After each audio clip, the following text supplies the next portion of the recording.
my seed for grace, for favor. This is my seed to reap what I have sown. May not be perfect, but I sure been faithful. God's got a purpose, and I know He's able. I got a seed in the ground that is blessing, no more stressing. I got a seed in the ground. Now I know Him. I can show that it's my seed for grace, for favor. This is my season to reap what I have sown. This is my season for grace, for favor. This is my season to reap what I have sown. Everything is working together for my good.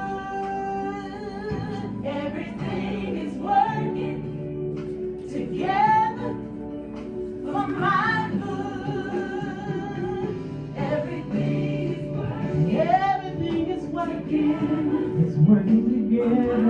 It's working together for my good. Everything is working. Everything is working. It's working. It's working together for my good. It's good. It's good. It's good. It's working for my good. It's good. Real good. It's good. It's working for my good. Oh, it's good. It's working together. It's working together for my good. Oh, it's good.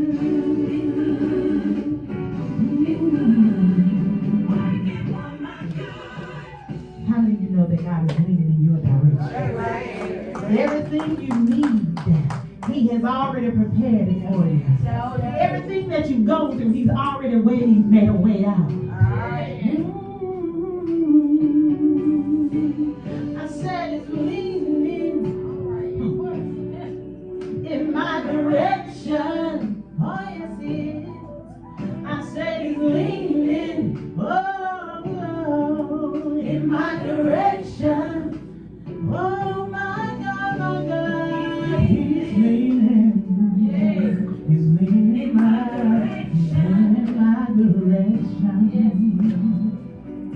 Oh, He's leading in my direction. This is my season for grace, for favor. This is my season to reap what I have sown.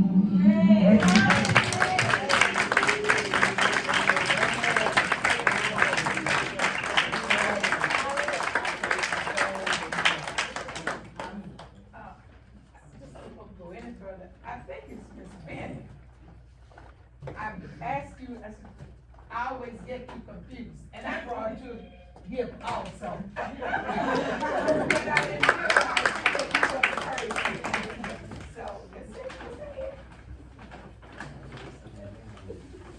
I'm just sitting there, I just realized, because I came to you at one time.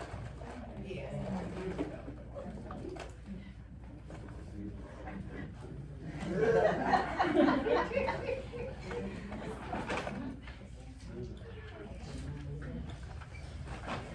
Okay, our next presenter. Today I would like to present a domestic violence survivor for 25 years. She's a beautiful black woman, a Christian woman, a wife, a mother of 3, a grandmother of 5 boys, a sister, a friend. She is my sister, Miss Tanya Smith Duke.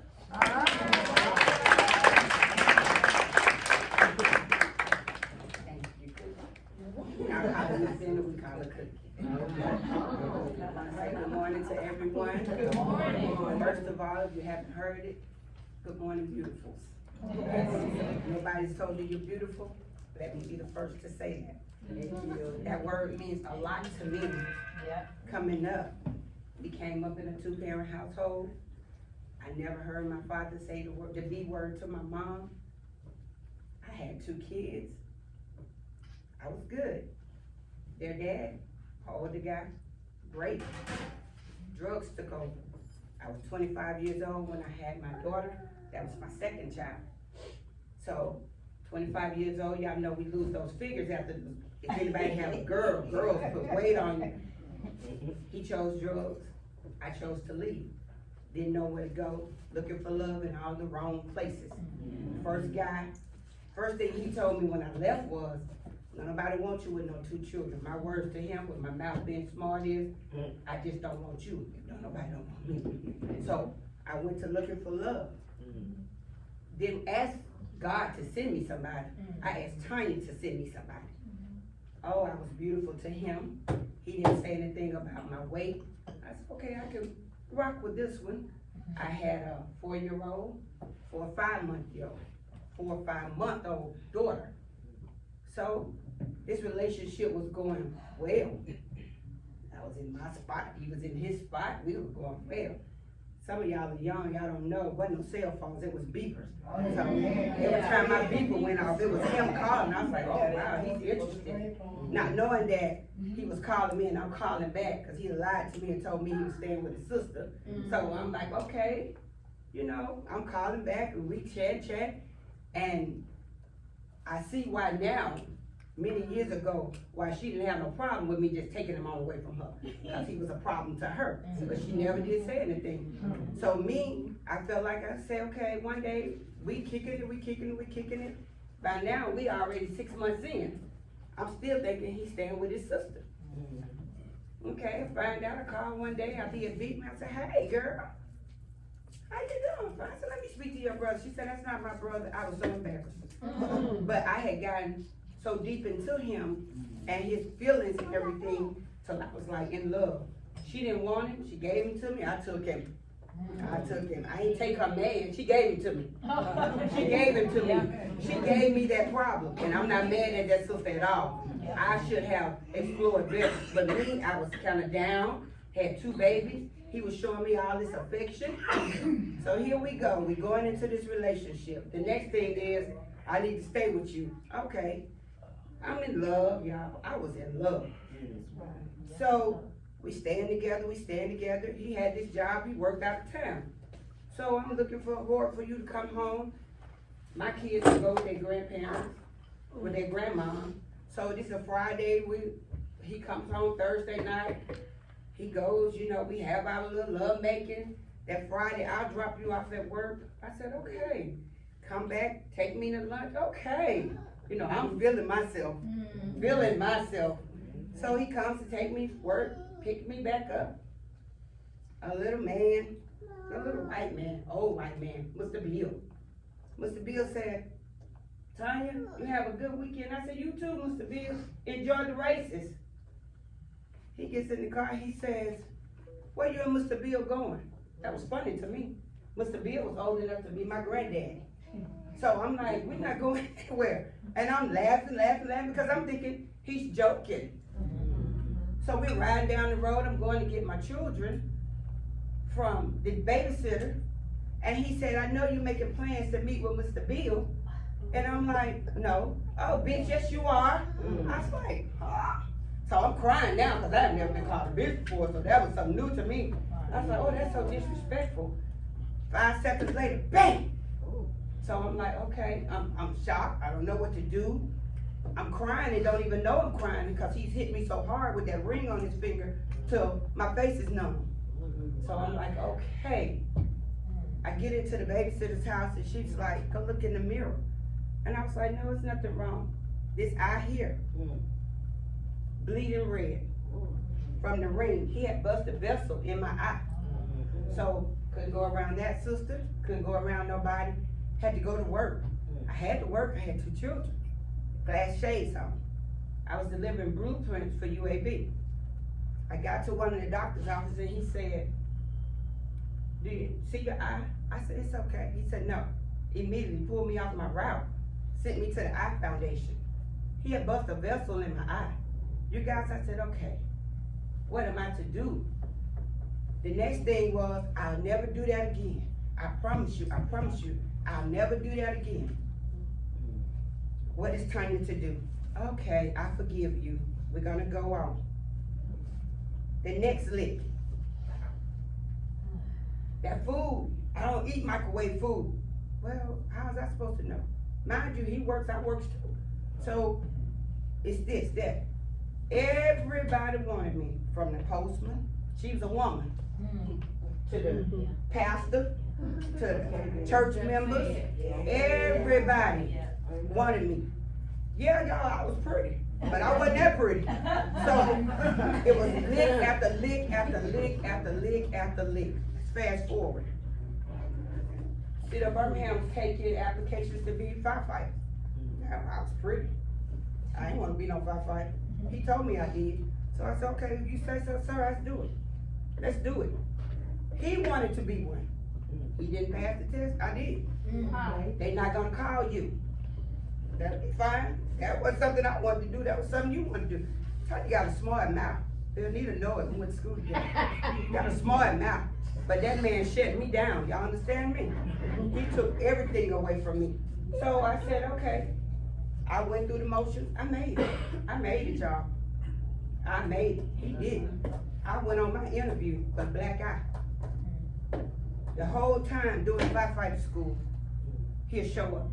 I'm like, why you off work? Why you here, why you here? Every weekend, I was so embarrassed. And let me tell y'all about domestic violence, let me back up.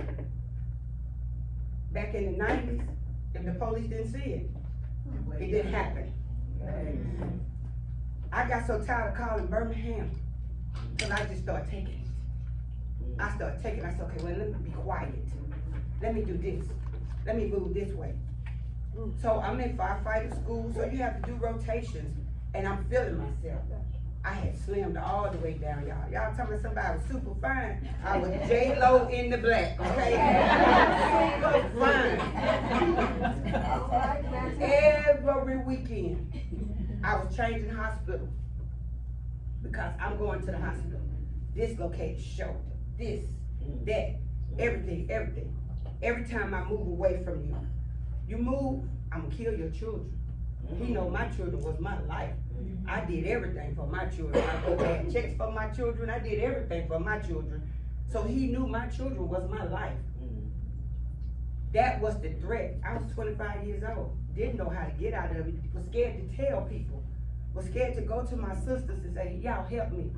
Because I did not know what to do. Never in my life had I ever seen my dad strike my mom. Never have I seen my brothers strike their wives. I had never been through nothing like this in my life, guys, in my life. We used to sit down, and I could be sitting down studying my book. I used to have to go to her house to say I'm over my sister's house just so I could get my lesson. I used to have to sit there. You guys know back in the day when they used to get the food stamps in the book. And every cashier in Wendy's couldn't count that fast. I had 15 minutes to go and spend $301 in food stamps. If I did, that was a butt whipping. I couldn't go to church because I was seeing somebody at the church house. It had gotten to the point where I said, I just can't take this no more. When your parents come to you and say, sign this insurance policy, because he gonna take you out of here, girl, and we gotta take care of these children. When it gets to that, you know there's nothing else you can do. I used to sit there and he used to take, I could show you, walk around and show you my uncle. He used to just take cigarettes, stick them to me, till I tell him what he wanted to hear. And then he'll beat my ass. That was the bottom line. So then I was like, okay, let me be quiet. And y'all, he wasn't no old guy. He was young. He was nice looking. So he could have just went on about his business. He was just low down. Yeah. This guy controlled my life until one day he took his fist. I was sitting, see how we around y'all ladies? I had my back, and we were sitting outside. No, I don't drink. No, I don't get high. No, I don't smoke cigarettes. So they was out there drinking their beer, and I had my favorite drink, my Pepsi Cola. I was sitting out there drinking with them too, Yeah. and I was just being tiny, because I could. I could be myself when he wasn't around. All I know is the paramedics was getting me up off the ground. I was at Preston Hospital. He said the man had ran in the bushes when he saw him come, and he know he was there for me. So if that man ran in the bushes and you knocked me in my head and you still standing up here talking to me, he wasn't no man for me. In 1994, I said, God, if you take him off my heart, take him off my heart, I promise you I'll wait for you to send me somebody. I started reading my Bible. I started pushing away from him. You guys, it was like he was raping me, but he wasn't. If I said no, it was a butt whipping, so I had to do it every day. Let's take a pregnancy test. You pregnant? No, you make me sick to my stomach. That's how bad it got. Now my children growing up, and everybody be wondering how people can't get away out of domestic violence, because you be scared. I am nobody's victim. I am a survivor. Amen. I am a survivor. I am no victim. Domestic violence, you're not victims. You are survivors. I don't care how big I am. I don't care how tall I am. I don't have that strength. Y'all, I had lost everything. I could not fight anymore. I couldn't fight anymore. By the way, there was a baby in there too. He had a baby with the girl. But me and the girl got along fine. So he said, go get my baby. He was so demanding. It was one Friday, 1996, right before the holidays came. I had got my Section 8, because I lost the firefighter job. I had too many problems. Wasn't no way I could protect to serve y'all when I couldn't protect to serve myself. I started reading my Bible. Wasn't nothing he could say to me, do to me. He could have had 3-4 women in there, wouldn't bother me at all. Wasn't nothing he could say. God, I said, God giving me my belief back, my strength back. Go get my baby, whatever you want. I'm thinking of a game plan how to get away. While you around here still bossing, I'm still reading. I ain't go to no church, you know it. I stayed at home in my own church. I asked for a Bible, August the 5th, 1996, and they gave it to me from my parents. Still got it. And I sit there and read it. Read it. Just give myself some strength, y'all. To give myself some strength. I said, get me out of this, God. I promise you, I'll wait. I ain't got to have no man. He cowered me down, y'all, to the fact where I didn't even know who I was myself. I didn't care. I used to wear my makeup. I couldn't do that. Couldn't get my hair done. I wore a ponytail so long I thought that was what it was supposed to be. Whatever made him happy and to keep him off of me, I did. Came home. I worked too. 1996, November 1996, I never forget, it was cold. Go get my baby. Yes, sir. Got his baby, got my 2 babies, and here we were, sitting in the house, minding our business, having us a good time. Long come the giant. You made instant mashed potatoes, Tanya? Yes, I did. I work. Couldn't put no food in the microwave for him to eat. You had to leave it on the stove when it gone low till he got there to eat. Hamburger, steaks, and gravy. I ain't cooked no hamburger, steaks, and gravy in almost 20 years. Hamburger, steaks, and gravy, mashed potatoes. Well, the instant. He don't want instant. He want mashed potatoes. He was gone for an hour and 45 minutes. And I was okay with that. He comes back with mashed potatoes from churches. Everybody know churches ain't cutting potatoes in that bag. So I said, well, you thought churches cut those potatoes? And I turned my back. He called me. Whoosh. Here comes the potatoes. Hottest thing on church's potatoes I know is the gravy. Hit me straight in the face.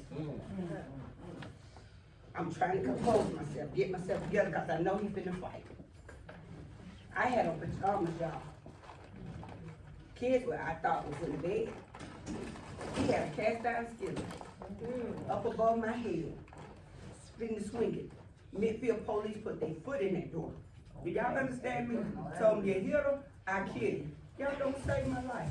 My 8-year-old son took his sister and his, I guess we call his stepbrother, took him and put him up under the bed and dialed 911. Do y'all know this dog was so dirty? He was so dirty. He had a car. He took the couch and the chair and put it on top of the car and left his baby. He thought he was hurting me. I told the police, he said, Katie, he can take the house out the foundation as long as he get away from me. But it didn't stop there, because he kept controlling me. I got away. Every time I see him, I run. I run. I saw him one year in 2001, get my gas. He called my name, I left the gas. I saw him when I had my last baby in 2009. She was with me. He was selling pocketbooks and flip-flops. My best friend of 30 years, she loved a pocketbook, Lord. She gone now, but she loved the pocketbook. But she was gonna stay on that corner with that pocketbook, because what did I do? I said, come on, I'm leaving you. I had no conversation for him. I said, God, he's still controlling me. I got to get him off of me. I got to get him off of me. I started praying. In 2020, when COVID hit, I'm gonna tell y'all, he knew who I was with a mask on. I went to Piggly Wiggly. He said, Tanya. I looked at him. Oh, I can't get a hook. I said, it's COVID. And I kept walking. I ain't run out the store this time. I stayed and I paid for my groceries. I thought, he ain't got no hold on me no more. He ain't got, any other time I left the groceries and went on and told him, come on, baby, let's go back to the store and get this stuff. In 1998, I met this guy back there. Come on. He loved my children. He loved me. Almost 23 years, we still together. Amen. Ask me if the time's good, yeah. Ask me if the time's bad, yeah. Ask me do we argue, yeah. Ask me do we hit, yeah. I used to hit him, because every time we got into it, I went to hit. I was in the fist mode. Because I'm not going to fight you. I had to get myself together. So the domestic violence is serious, ladies.